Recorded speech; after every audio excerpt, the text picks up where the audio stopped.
For months, Ram has been waiting for this moment. He is a farmer near Mysore. The crop is ready. Thousands of coconuts are ready to leave his farm. Ram knows his trees. He knows the season. He knows the labor behind every harvest. But now, he has to make one of the most important decisions. Where does he sell? A buyer calls. A price is discussed. Ram negotiates. The buyer gives his final offer. And Ram has to decide, sell or wait. Maybe Ram accepts the offer. The coconuts leave his farm. And for Ram, the sale is complete. But the coconuts' journey may only be beginning. Some may move through fresh distribution. Some may become copra. Some may enter an oil processing unit. Some may be used by a food manufacturer. And some, if they meet the required standards, may enter an export supply chain. One crop, different markets, different buyers, different requirements. But how much of this demand could Ram actually see before he sold? Did he know a processor was looking for supply? Did he know a manufacturer had a bulk requirement? Did he know what quality another market needed? Maybe Ram received a good price. Maybe he didn't. That is not the point. The point is, how would he know? And this is not only about Ram, and it is definitely not only about coconuts. Somewhere else, a tomato farmer has a crop that cannot wait for weeks while he searches for a buyer. A mango farmer may be trying to understand which buyers need a specific grade. A chili farmer may be selling into one market while processors somewhere else are looking for supply. A coffee grower may need to understand different quality requirements. And a food manufacturer may be searching for agricultural raw material in large quantities. Different crops, different markets, different problems. But one common question: can farmers clearly see who actually needs what they grow?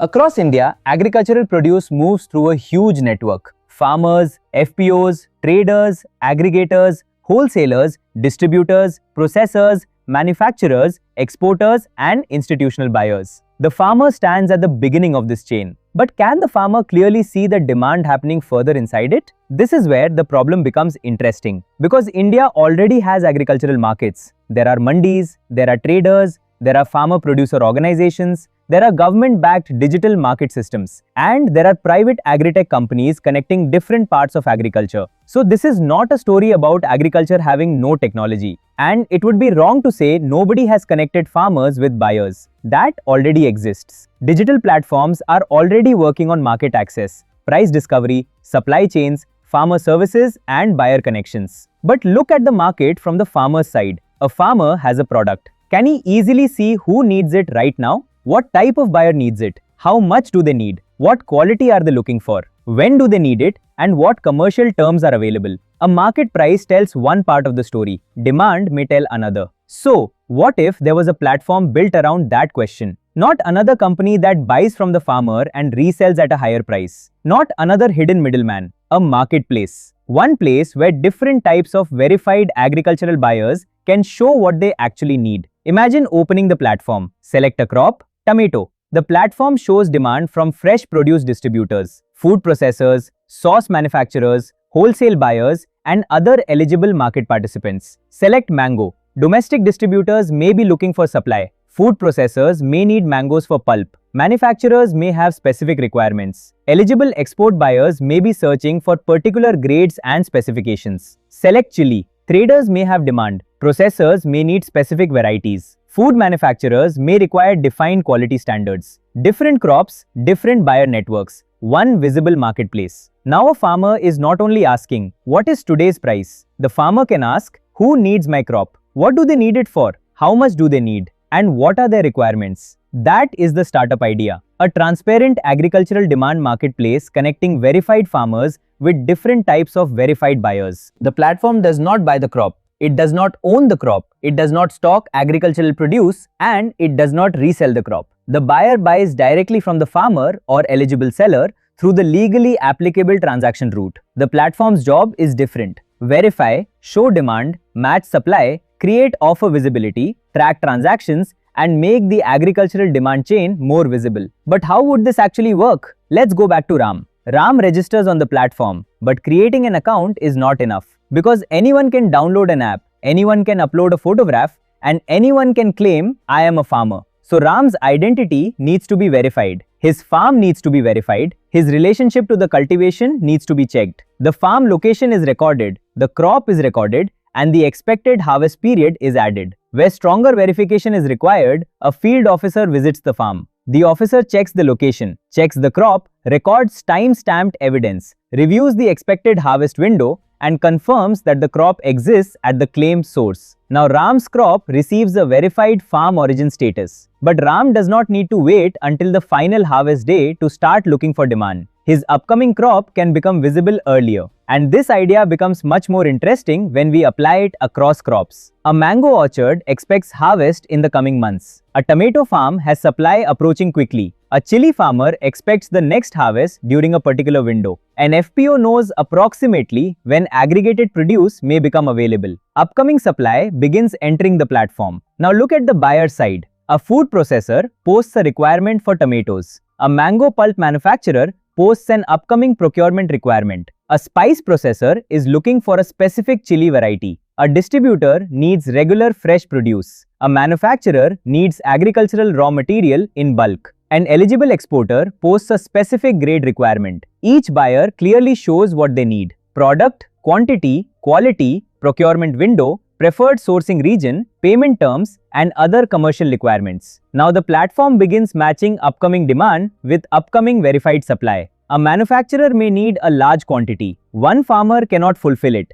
but 20 verified farms may have matching supply. An FPO may have aggregated produce. Another verified farm cluster may be harvesting during the same period. The platform begins to show potential supply. The buyer gets better visibility. Farmers get demand visibility. And the connection can begin before the crop is finally harvested. Instead of harvest first, search for a buyer later, the platform tries to make demand visible earlier. Upcoming supply meets upcoming demand. Now imagine a tomato farmer. His crop is ready, time matters. He opens the platform. A distributor has a requirement. A processor is sourcing tomatoes. A wholesale buyer has posted demand. Different buyers, different quantities, different quality conditions, different payment terms. The farmer can compare the complete offer because the highest displayed price may not always mean the best transaction. One buyer may need only part of the crop. Another may require a specific grade. Another may expect the farmer to arrange transport. Another may offer different payment terms. So the platform should not show only price. It should show the complete commercial picture. Price, quantity, quality, payment, logistics, buyer role, buyer credibility. Then the farmer decides. The platform does not secretly choose the buyer. It does not force the farmer to sell. If an offer is accepted, the buyer purchases directly from the farmer. The platform tracks the transaction. Quantity confirmation, quality requirements, delivery status, applicable documents, payment status, and transaction history. The platform could earn a transaction or facilitation fee when a successful trade is completed. The farmer gets wider demand visibility. The buyer gets access to verified supply. And the platform earns when it helps a real transaction happen. Simple.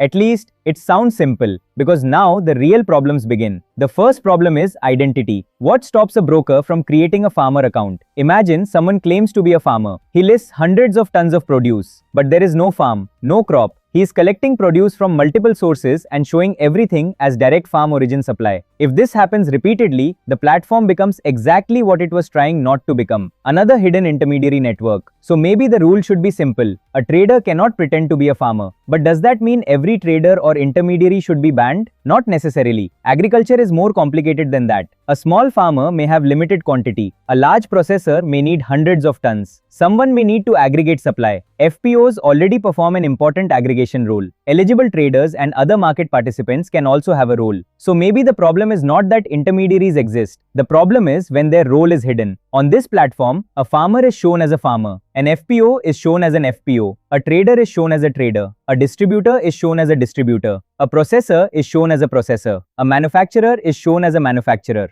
An exporter is shown as an exporter. No false farmer identity. No hidden role. A buyer could even filter supply. Show verified farm origin produce. Show FPO aggregated supply. Show eligible trader supply. The platform does not remove the agricultural chain. It makes the chain visible. But then another problem appears. Can the company physically verify every farm? Probably not. India's agricultural network is too large, so the platform may need different levels of verification. Identity verification, farm and cultivation information, geotagged evidence, time-stamped crop updates, FPO verification, and physical field verification for selected high-volume, high-risk, or high-value listings. The platform may never eliminate fraud completely, but it can make false supply harder to create and easier to investigate. Then comes fake demand. Suppose a buyer posts, "Need 1000 tons of tomatoes." Farmers see it, the market sees strong demand, but the buyer has no real intention or ability to purchase. At the final stage, the buyer disappears. Now the platform itself has helped create false expectations. So farmers cannot be the only people who are verified. Buyers need verification too. Business identity, applicable licenses, procurement history, completed transactions, cancellation behavior, payment history, and stronger checks for major procurement requirements. Because trust has two sides. Then comes quality. A mango farmer says the crop meets one grade. The buyer disagrees. A chili farmer says the produce meets the processor's requirement. Pesting shows something different. A coffee buyer needs a particular quality specification. Who decides whether the crop matches? For some agricultural products, a photograph is not enough. Size, maturity, moisture, grade, residue requirements, variety, and other crop-specific standards. Different industries may need different specifications. So for selected transactions, the platform may need defined quality standards, approved assessment processes, or independent testing partners. Because a distributor may evaluate a crop differently from a processor, and a processor may evaluate it differently from an exporter. The platform is not only matching a crop, it is matching a crop to a purpose. Then comes payment. A farmer delivers the produce. The buyer says, payment next week. 1 week passes, then 2, then 4.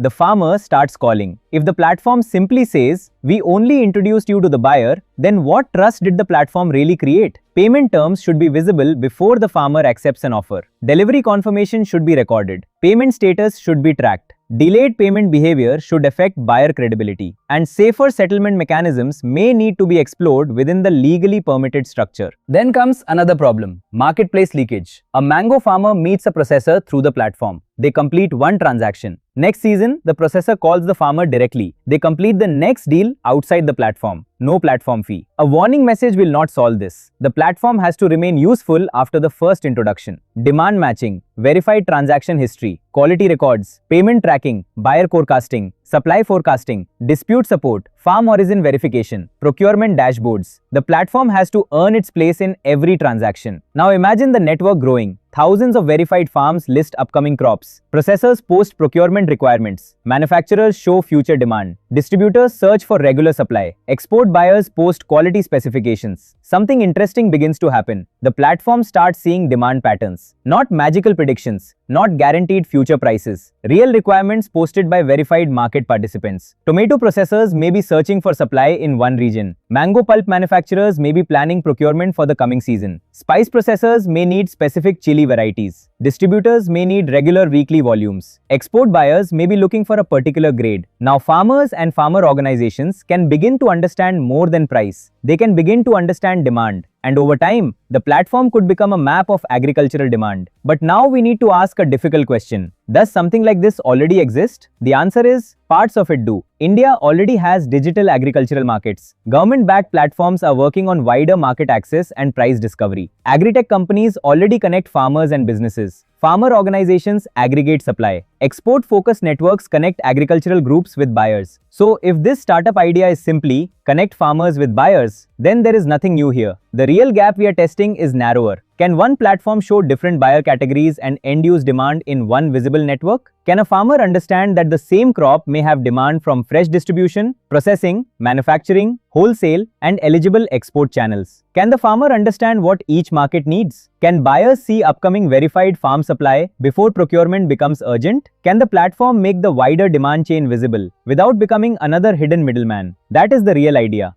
But even if the market wants it, there is another challenge. Indian agricultural trade is regulated, and the rules are not always identical across every state. APMC frameworks can matter, licensing can matter, the crop can matter, the buyer category can matter, electronic trading rules can matter. A marketplace designed for Karnataka cannot simply assume the same transaction structure will work everywhere in India. So this startup cannot just build an app, launch nationally, and ask questions later. It may need state-by-state compliance, applicable licenses, verified and eligible market participants, and legally permitted transaction routes. Suddenly, building the app looks like the easy part. The real company is the network. Farmers, field teams, FPOs, eligible traders, distributors, processors, manufacturers, exporters, quality partners, and compliant transaction systems. Technology connects them, but trust makes them stay. And then there is one more possibility. Go back to the farmer. The farm is verified, crop history is visible, Past transactions are recorded. The platform can see buyer demand. The farmer knows there may be a market for the next crop. But there is one problem: capital. What if the platform could eventually help verified agricultural projects access funding? At first, the idea sounds exciting. People provide capital, the crop is grown, progress is tracked, the produce is sold through the buyer network, and returns are shared according to an agreed structure. But this is where the idea enters dangerous territory. The moment public money is pooled with an expectation of financial returns, the platform may no longer be dealing only with agriculture. It may be dealing with an investment product. Financial regulation enters the picture. So the company cannot simply add a button saying, invest 10,000 rupees in this farm. Any funding layer would need serious legal and regulatory structuring, possibly through an appropriate regulated structure or partner. Maybe investment becomes a future layer. Maybe another regulated business handles the capital side. Or maybe the platform never adds it. And that is okay, because the original problem is already big enough. A farmer knows how to grow. A processor knows what raw material it needs. A manufacturer knows its procurement requirement. A distributor knows the volume it needs. An exporter knows the specification it needs. The demand may already exist. The supply may already exist. But between them, there is information that may not be clearly visible to everyone. So maybe the next agricultural marketplace should not buy from the farmer. Maybe it should not become another trader. Maybe it should not promise magical prices. Maybe its job is simpler: show farmers the market they could not see. Because after months of growing a crop, the biggest question should not be, who is the one buyer I already know? Maybe the better question is, who else is waiting to buy?